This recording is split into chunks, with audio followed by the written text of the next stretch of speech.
नमस्कार मैत्रिणींनो, मी सोनाली स्वागत करते तुमचं आजच्या एका नवीन व्हिडिओमध्ये। तर इथे बघा, आजच्या व्हिडिओमध्ये आज आपण 34 साईजच्या प्रिन्सेस कट ब्लाउजची कटिंग बघणार आहोत। तर आणि याची बाही जी आहे ते आपली पफ स्लीव्ज आहेत, तर त्याचीच कटिंग आज आपण इथे बघणार आहोत। तर चला आपण आता कटिंगला सुरुवात करूया। तर इथे बघा, ब्लाउज आहे 34 साईजचा आणि पफ स्लीव्ज आहेत, त्याच्यासाठी मी इथं 1 मीटर अस्तर घेतलेला आहे। त्याच्या सगळ्यात अगोदर आपल्याला बॅक पार्टची कटिंग करायची आहे। तर इथे बघा, सगळ्यात अगोदर तुमच्या ब्लाउजची जेवढी पण उंची असेल त्याच्यात 1 इंच प्लस करून इथं आपल्याला उंचीचं माप टाकायचं आणि 2 ठिकाणी मार्किंग करायचं, म्हणजे आपली रेष जी आहे ती सरळ येते। तर इथे बघा, मी 2 ठिकाणी मार्किंग करून घेतलेलं आहे आणि सरळ रेषा आखून घेतलेली आहे। आता इथे आपल्याला शोल्डरचं माप टाकायचं। तर इथे डीप नेक आहे, त्याच्यामुळे इथे बघा मी 5.25 इंचावर इथं शोल्डरचं मार्किंग केलेलं आहे, कारण साईज छोटी आहे, 34 साईजचा ब्लाउज आहे आणि डीप नेक पण आहे, त्यामुळे इथे मी 5.25 इंचावर मार्किंग केलं आणि इथे पण 5.25 इंचावरच बरोबर मार्किंग करून घेतलं आणि इथे सरळ लाईन आखून घ्यायची। ही आहे आपली छातीची लाईन, चेस्ट लाईन। आणि इथे बघा, आता ही दोन्ही पण रेषा जोडून घ्यायच्या, म्हणजे आपला मुंडा तयार होईल। आणि मुंड्यासाठी बघा, इथं पाठीमागच्या भागासाठी मी इथं 1 इंचावर मार्किंग करून घेतलेलं आहे। डीप नेक आहे, त्याच्यामुळे मी इथे 1 इंचावरच मार्किंग केलेलं आहे। तुमचं जर डीप नेक नसेल तर तुम्ही इथं 1.25 इंचावर मार्किंग करायचं आहे। ओके, तर आता छातीचं माप टाकायचं। तर छातीचा चौथा भाग येतो 8.5 इंच आणि 2 इंच त्यात आपलं शिलाई मार्जिन। तुम्ही 1.5 इंच पण ठेवू शकता, तुमच्या आवडीनुसार तुम्हाला जेवढं ठेवायचं असेल तेवढं ठेवायचं। आणि इथे बघा, टक्ससाठी कमरेचा चौथा भाग, त्याच्यात 1 इंच आपल्याला पाठीमागच्या टक्ससाठी आणि 2 इंच शिलाई मार्जिन। जेवढं वर आपण शिलाई मार्जिन ठेवलेलं असतं तेवढंच आपल्याला कमरेच्या साईडला पण ठेवायचं असतं। ओके, तर आता आपण गळ्याचं मार्किंग करूया। तर गळ्यासाठी इथं मी 2.25 इंच इथं गळ्याची रुंदी घेतलेली आहे आणि खालचा जो बेल्ट होता तो 3 इंच होता, त्याच्यात 1 इंच प्लस करून मी 4 इंच मार्किंग केलं आणि गळा ब्रॉड घेतलेला आहे, खाली 3 इंच, वर 2.25 आणि खाली 3 इंच, अशा प्रकारे मी गळ्याचा बॉक्स तयार करून घेतला आहे। आणि याच्यातच आपल्याला जो गळा आहे तो आखायचा आहे। तर इथे मी पाठीमागचा गळा मटका गळा बनवत आहे। तर मटका गळा बनवायची एक सोपी पद्धत सांगते तुम्हाला। वरून 3.5 इंच एक मार्किंग करायचं आणि खालून आपल्याला एक इंचावर मार्किंग करायचं, 1 किंवा 6। तुम्हाला जर जास्त डीप असेल तर तुम्ही अर्धा इंचापासून पण मार्किंग करू शकता, पण जास्तीत जास्त 1 ते 1.25 इंचापर्यंत मार्किंग करायचं, जास्त डीप नको असेल तर। आणि जिथं आपण वरून 3.5 इंच घेतले तिथून अर्धा इंच आतमध्ये जायचं आणि जिथं आपण खालून 1 इंच अर्धा इंच घेतले तिथं आपल्याला थोडंसं बाहेर जाऊन असा, इथे बघू शकता तुम्ही ज्याप्रमाणे व्हिडिओ दाखवले त्याचप्रमाणे आपल्याला इथं मटक्या गळ्याचा शेप देऊन घ्यायचा आहे। म्हणजे ज्यांना पण मटक्या गळ्याचा शेप जमत नाही त्यांच्यासाठी खूप सोपी पद्धत आहे। तर इथे बघा, जो शेप मी दिलेला आहे तो 1 इंचावर दिलेला आहे आणि म्हणजे परफेक्ट असं म्हणजे माप टाकून जर आपण आकार दिला तर परफेक्ट येतो। आणि ज्यांना रोजची प्रॅक्टिस आहे त्यांना असं माप नाही टाकलं तरी पण चालतं, त्यांना पण अगदी परफेक्ट असा आकार देता येतो। पण जे नवीन आहेत त्यांच्यासाठी हे माप दिलेलं आहे मी। ओके, तर आता आपण जसं मार्किंग केलेलं आहे तसं कटिंग करून घेऊया आणि मग आपण पुढच्या भागाची कटिंग करूया। इथे बघा, आता गळा लगेच मी कट करत नाही, कारण आपल्याला पुढचा पार्ट आहे तो कट करून घ्यायचा आहे। तर इथे बघा, सगळ्यात अगोदर इथं आपल्याला हुकाय पट्टीसाठी मार्किंग करून घ्यायचं आहे। तर आता जेवढं तुम्ही शिलाईत घेत असाल तेवढं ठेवायचं, 1.25 इंच, अर्धा इंच, 3 लाईन, एवढे जेवढं पण तुम्ही शिलाईत दाबत असाल तेवढं घ्यायचं आणि एक सरळ लाईन आखून घ्यायची आणि बरोबर त्याच सरळ लाईनीवर आपला जो पाठीमागचा भाग आहे तो त्याच्यावर ठेवायचा आणि जसा आहे तसा आपल्याला इथं ड्रॉ करून घ्यायचा आहे। तर इथे बघा, पाठीमागचा भाग आहे तो ॲज इट इज ड्रॉ करून घेतला। त्याच्यानंतर जे आपण मार्जिन केलं होतं हुकायचं ते सोडून आपल्याला 2.25 इंचावर मार्किंग करायचं। नंतर मुंड्याचं मार्किंग जसं पाठीमागे 6 इंच घेतलं होतं त्याचप्रमाणे घ्यायचं आहे आणि इथं आपल्याला मुंड्याचा पूर्ण बॉक्स तयार करून घ्यायचा आहे, कारण आपल्याला इथं पुढच्या मुंड्याचा आकार द्यायचा आहे। आणि पुढच्या मुंड्याचा आकार देताना इथं बघा, आतल्या साईडला अर्धा इंच आतमध्ये घ्यायचा आणि तिथं आपल्याला पुढच्या मुंड्याचा आकार द्यायचा। नंतर पुढच्या गळ्यासाठी जेवढा पण गळा असेल त्याच्यात तुम्ही अर्धा इंच प्लस करून घ्यायचं। तर इथे 5.5 होता, तर इथे मी 6 इंचावर पुढच्या गळ्याचं मार्किंग केलेलं आहे आणि खाली ब्रॉड 2.25 इंच घेतलेला आहे। वर 2.25 आहे पण खाली मी इथं 2.25 इंच घेतलेला आहे।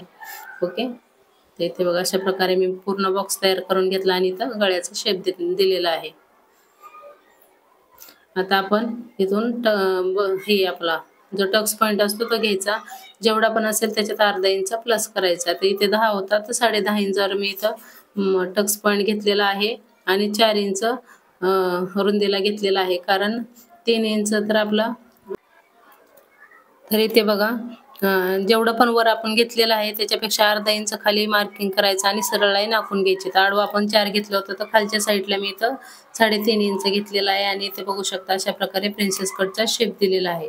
आणि इथं बघा आपल्याला जो टक्स द्यायचा आहे तर 2 इंचाचा इथं मी टक्स देत आहे आणि खालच्या साईडला अर्धा इंच वाढवून घ्यायचा, म्हणजे पुढचा पार्ट जो आहे तो आपला कमी पडत नाही किंवा आपण हात वरती जरी केले ना तरी आपला असा भाग जो आहे तो वरती चढत नाही. त्याच्यामुळे आपल्याला हे अर्धा इंच वाढवून घ्यायचं आहे. आणि जास्त हेवी साईज असेल तर तुम्ही 1 इंच घ्यायचा आहे.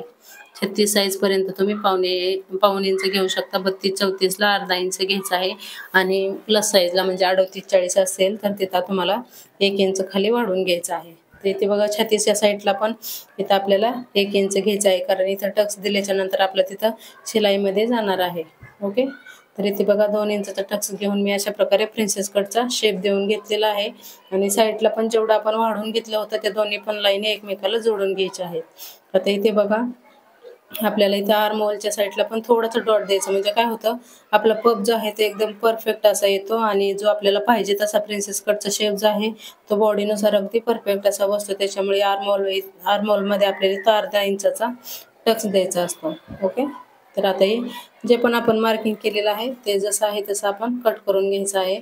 आणि टक्स कसा कट करायचा ते तुम्ही बघा. इथं मी जसं आपण टक्स घेतलेला आहे ना तो असा एकावर एक ठेवायचा, म्हणजे कमी जास्त होत नाही. नाहीतर मग आपण नंतर कट केला तर एक पार्ट कमी आणि एक पार्ट जास्त होतं, मग आपल्याला जोडताना जो प्रिन्सेस कटचा साईडचा पार्ट असतो ना तो कमी पडतो. मग अशा प्रकारे टक्स अगोदर मायनस करून घ्यायचा आणि मग नंतर कट करायचा, म्हणजे जो पार्ट आहे आपला साईड पार्ट प्रिन्सेस कटचा तो कमी होत नाही.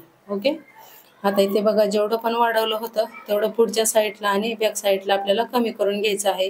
म्हणजे पुढची हुकाईची पट्टी असते ना ती पण लांब होत नाही आणि साईड पार्ट जो असतो फिटिंगचा तो पण लांब होत नाही. आपल्या फिटिंगला व्यवस्थित बरोबर येतं, कमी जास्त होत नाही. आणि तुम्ही बघू शकता व्हिडिओमध्ये जसं आपण मधला मायनस करण्यासाठी जो रेष ओढली होती ती बरोबर कट करून घेतलेली आहे. आणि इथे बघा आता प्रिन्सेस कटचा आपला पुढचा भाग दोन्ही पण व्यवस्थित असा कट झालेला आहे. आणि तुम्ही याप्रमाणे एकदा कटिंग करून बघा, खूप सुंदर अशी ब्लाऊजची फिटिंग येते आणि ब्लाऊज आपल्याला बॉडीमध्ये अगदी परफेक्ट शेपनुसार आपल्या चेस्ट साईजनुसार अगदी व्यवस्थित असा बसतो. ओके, तर इथे बघा आता आपण बाहीची कटिंग करून घेणार आहोत. तर इथं बाहीची कटिंग बाह्य ही 9 इंच, त्याच्यात 1 इंच प्लस करून मी इथं 10 इंचावर बाहीचं मार्किंग केलेलं आहे. इथं पण 10 इंचावर मार्किंग करायचं आणि 3.5 इंच आपल्याला कॅप हाईट घ्यायची आहे. तर इथे मी 3.5 इंचावर कॅप हाईटचं मार्किंग करून बाहीचा शेप देऊन घेते. पण इथे कपडा कमी पडलेला आहे साईडला, जो की 1 इंचाचा कमी पडतो मला, त्या साईडला मी तो जॉईन करून घेईन नंतर शिलाई करताना. ओके, तर इथे बघा अशा प्रकारे परफेक्ट असं आपल्याला बाहीचा शेप देऊन घ्यायचा आहे आणि नंतर बॉटमचं मार्किंग करायचं. जेवढा पण आपला दंडगीर असेल तेवढा दंडगीर घ्यायचा आणि साईडला 2 इंच शिलाई मार्जिन.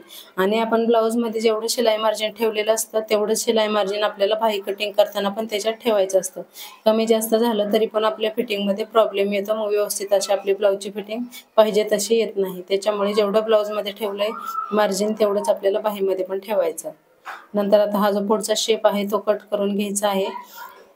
तर इथे बघा आता आपली बाही पूर्ण कटिंग करून झालेली आहे आणि जो साईडला जॉईंट लागणार आहे तो पण आपण कटिंग करून घ्यायचा आहे. तर इथे बघा आता मी ब्लाऊज पीस पूर्ण कटिंग करून घेते. हे जे आपण पॅटर्न काढलेले आहेत ते पिसावर ठेवून. तर इथं जी बाही आहे ती पफ स्लीव्ज आहे, तर मी ते नंतर कटिंग करणार आहे. तर सगळ्यात अगोदर आपण इथं बॅक पार्ट ठेवून घ्यायचा, त्याच्यानंतर साईडलाच आपल्याला इथे लगेच प्रिन्सेस कटचा पार्ट आहे तो ठेवून घ्यायचा इथे दोन्ही पण. आणि ब्लाऊज पीस मोठा होता त्याच्यामुळे म्हणजे हे पॅटर्न ॲडजस्ट करण्यात काहीच प्रॉब्लेम आलेला नाही.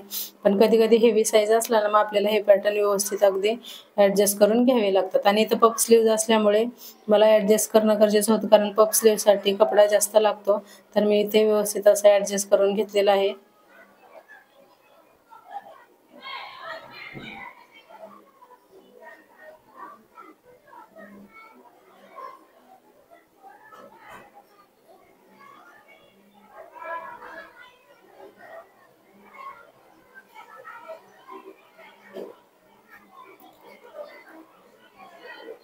तर इथे बघा आता पूर्ण आपले संपूर्ण याची कटिंग झालेली आहे.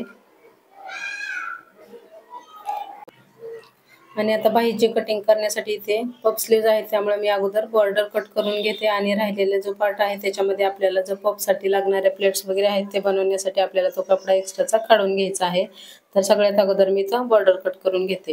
आणि तुम्हाला जर हा व्हिडिओ जर आवडला असेल तर प्लीज व्हिडिओला लाईक करा, शेअर करा आणि चॅनलवर नवीन असाल तर चॅनलला सबस्क्राईब मात्र नक्की करा.